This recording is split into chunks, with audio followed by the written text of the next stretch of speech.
First of all, I think we are one of the most international companies in the world, so this is a platform, the basis for our day-to-day work, and it makes a lot of sense to work against all these misperceptions about globalization. So, in other words, to bring hard fact-based content in, so that everybody who is doing decisions is able to do the right decisions.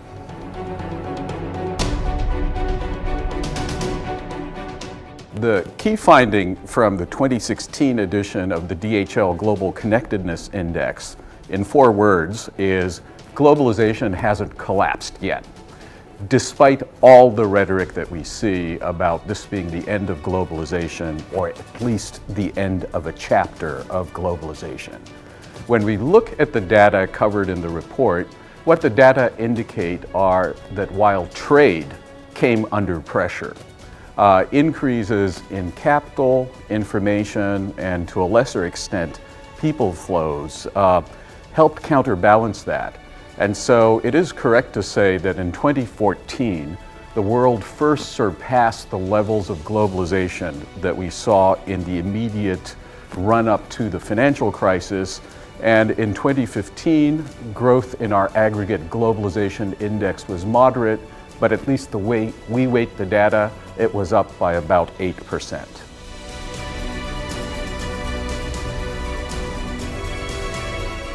We introduced 2 new city indices in this year's edition of GCI.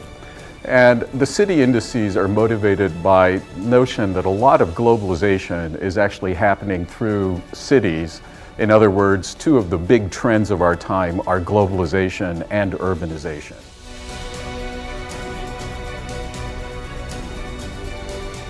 I think logistics is, for a good reason, one of the most important industries in the world currently and for the next, I don't know, maybe more than 500 years, because it's connecting people, and you need logistics as an enabler for globalization, to connect the countries, the territories, the people, the households, the companies.